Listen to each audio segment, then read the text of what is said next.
Estamos meditando a respeito das tentações de Jesus.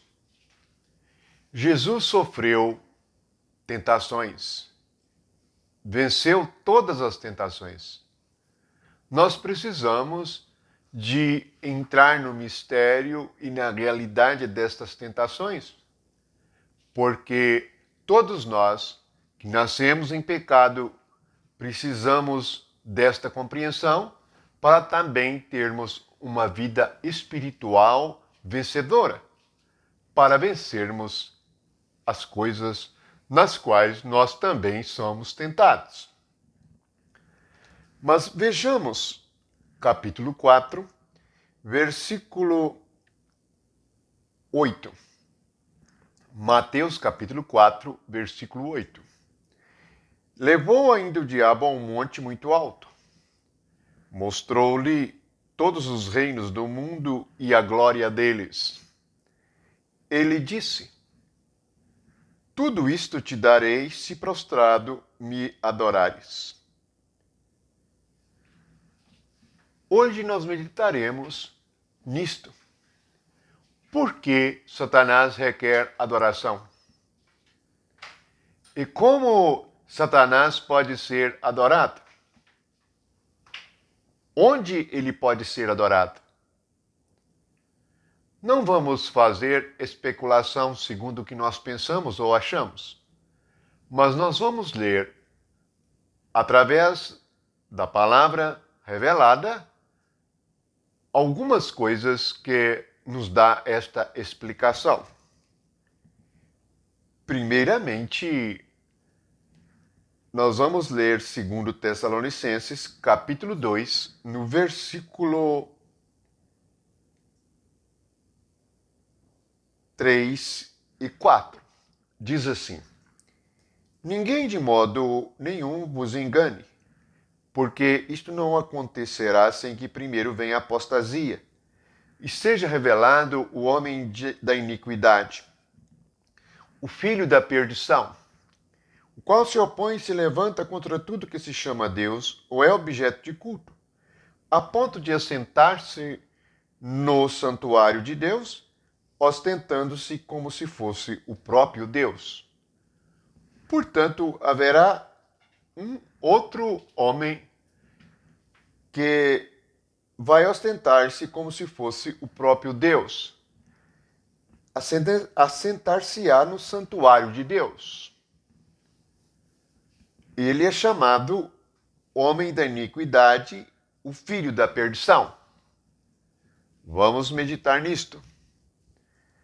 Apocalipse, no capítulo 13, a partir do versículo... Podemos ler o versículo 12. Diz assim: exerce toda a autoridade da primeira besta na sua presença. Faz com que a terra e os seus habitantes adorem a primeira besta, cuja ferida mortal fora curada. Os habitantes da terra vão adorar a primeira besta. Se refere a algo humano. Aqui em Tessalonicenses também se refere a um homem. Então, onde Satanás pode ser adorado? Vamos recordar que Daniel teve a visão de uma estátua humana. E essa estátua humana representou toda a realidade do poder humano sobre a terra. Todos os reinos e os governos humanos, até a vinda do reino que vai encher toda a terra. Quem deseja compreender mais isto pode ler no livro de Daniel, sobre a visão revelada a ele pelo próprio Deus. Assim, o que temos em Tessalonicenses é o filho da perdição, o homem da iniquidade, que vai assentar-se no santuário de Deus como sendo o próprio Deus. Lembre-se que o santuário de Deus hoje é a igreja. Recorde isto. E vemos em Apocalipse que haverá uma besta que fará com que os habitantes da terra a adorem. Agora nós vamos ler uma palavra que está em Jeremias, capítulo 17, versículo 5. Assim diz o Senhor: Maldito o homem que confia no homem, faz da carne mortal o seu braço e aparta o seu coração do Senhor. Confia no homem. A confiança no homem traz maldição. O maior antídoto contra isto é que Jesus nos ensinou a tomar a cruz e negarmos a nós mesmos para segui-lo. Porque há algo de maligno no coração humano. Há algo de maligno na carne. Observemos que a palavra que lemos em Tessalonicenses fala de apostasia, que isto não acontecerá sem que primeiro venha a apostasia. Aqui em Jeremias nós temos a explicação da apostasia. Aparta o seu coração do Senhor, é a confiança no homem. O grande problema religioso é o homem no lugar de Deus. Precisamos verificar que, no fim, Deus vai permitir que venha um homem satânico, que vai requerer adoração e requererá do mundo que o adore. Sim, esta é a vontade do diabo.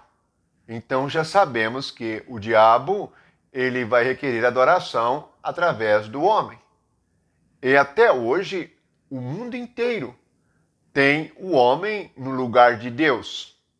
Esse é o princípio satânico, ao qual nós devemos perceber. Assim, na igreja, todos nós também devemos estar avisados, pois no santuário de Deus é que esse homem satânico vai se levantar. Ora, precisamos entender que a carne e o sangue não herdam o reino de Deus. E aquele que confia no homem, ele está confiando em algo maligno. Jesus foi crucificado como a serpente, pois se fez pecado por nós.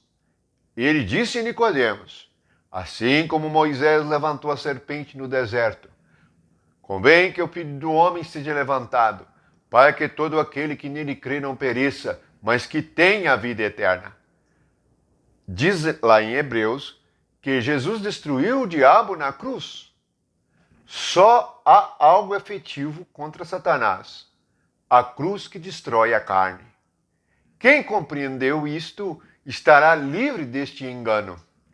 Estará livre de adorar o homem, de andar sobre os seus mandamentos e as suas leis carnais e malignas.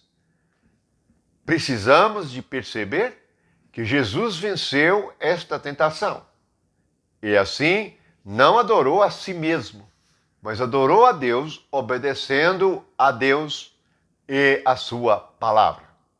Que a graça e o amor de Jesus Cristo encham todos os corações e que nós estejamos avisados.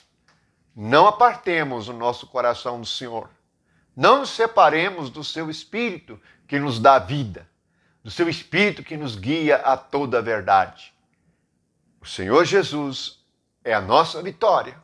E como está escrito em Apocalipse, estarão com ele os eleitos e os fiéis.